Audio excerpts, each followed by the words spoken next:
Shivangi this side, your instructor for the video series of data mining and business intelligence.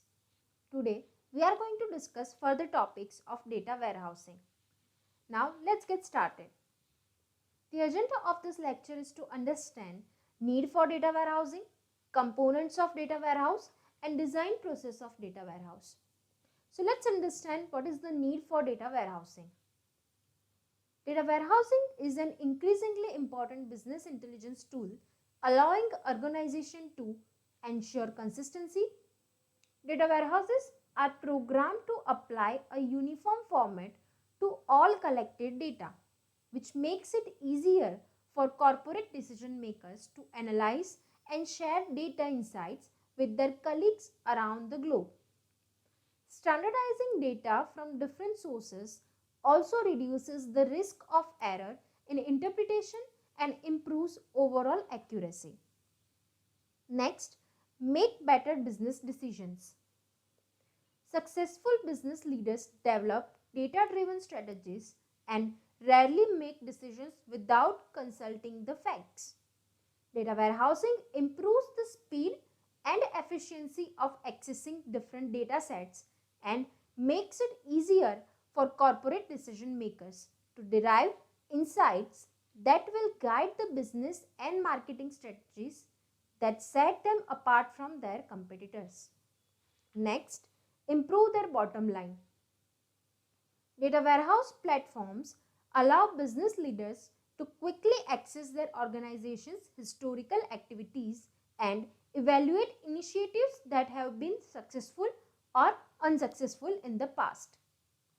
This allows executives to see where they can adjust their strategy to decrease cost, maximize efficiency, and increase sales to improve their bottom line. Now let's discuss the components of data warehouse. As you can see in the figure, there are various components of data warehouse. First one is source data. In figure, the source data component is shown on the left. It contains various internal and external source data system. The source data component provides the necessary data for the data warehouse. Typically, the source data for the warehouse comes from the operational applications. This operational data and processing is completely separated from data warehouse processing. Next component is data staging. After you have extracted data from various operational systems and from external sources, you have to prepare the data for storing in the data warehouse. The extracted data coming from several sources needs to be changed, converted, and made ready in a format that is suitable to be stored for querying and analysis. Three major functions need to be performed for getting the data ready. You have to extract the data, transform the data, and then load the data into the data warehouse storage. These three major functions of extraction, transformation, and preparation for loading takes place in a staging area. The data staging component consists of a workbench for these functions. Data staging provides a place and an area with a set of functions to clean, change, combine, convert, and prepare source data for data storage and use in the data warehouse. Next component is data storage component. The data storage for the data warehouse is a separate repository. The operational systems of your enterprise support the day-to-day operations. These are online transaction processing applications.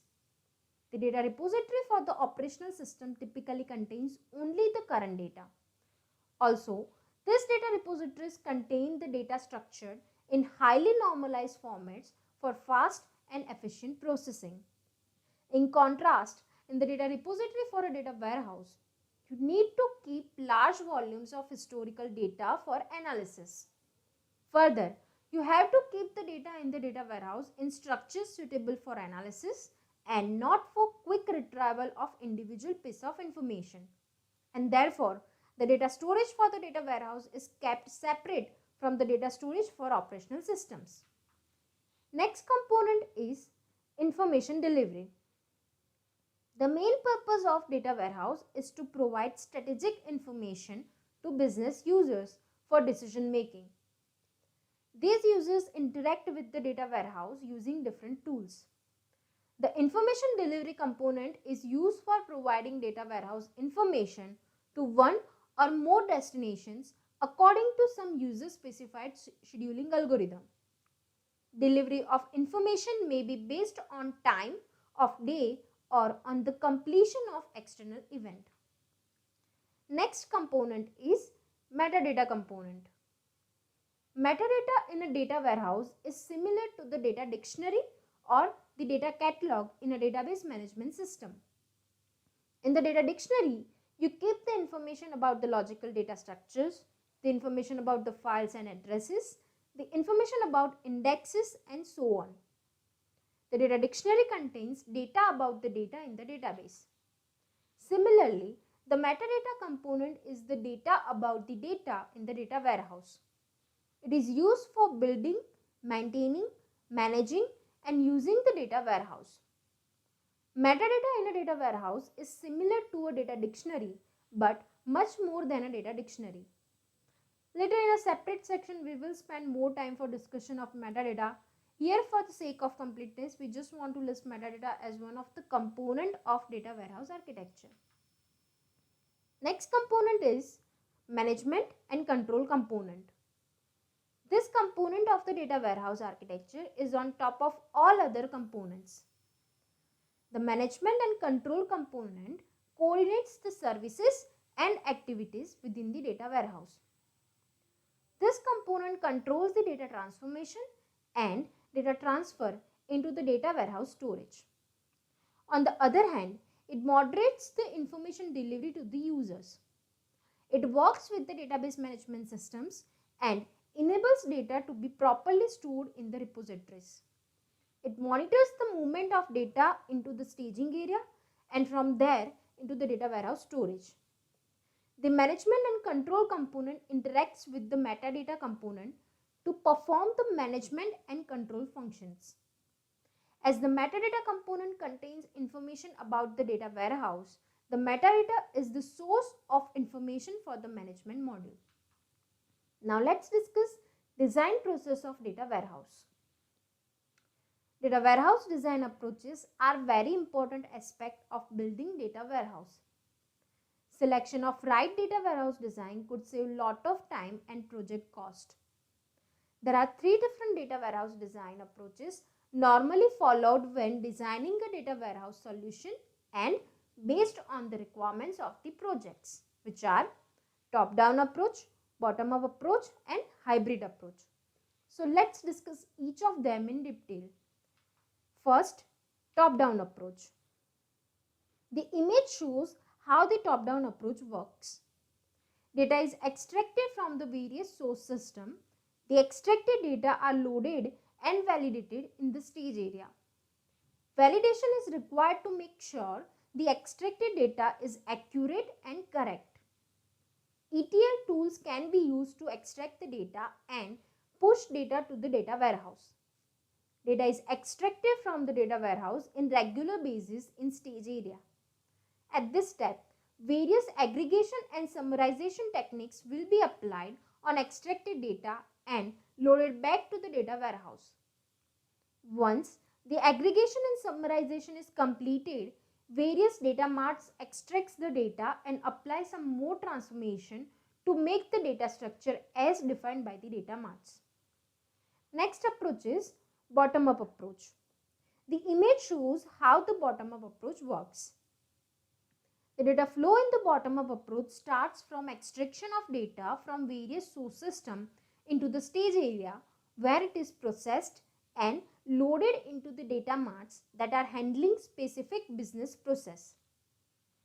After data marts are refreshed, the current data is once again extracted in stage area and transformations are applied to create data into the data mart structure.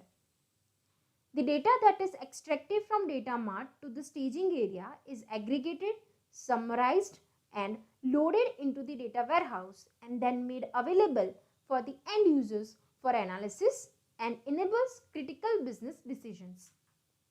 Next and last approach of data warehouse design is hybrid approach. The hybrid approach tries to blend the best of both top-down and bottom-up approaches. It attempts to capitalize on the speed and user orientation of the bottom-up approach without sacrificing the integration enforced by a data warehouse in a top-down approach. The hybrid approach begins with an entity relationship diagram of the data marts to extend the enterprise model in a consistent linear fashion. The extract, transform and load, which is an ETL tool, is deployed to extract the data from the source into a non-persistent staging area and then into the dimensional data mart that contains both atomic and summary data. In a data warehouse, atomic data is the lowest level of details. Atomic data provides the base data for all data transformations. The data from the various data marts are then transferred to the data warehouse and query tools are reprogrammed to request summary data from the marts and atomic data from the data warehouse. That's it for this lecture. Thank you.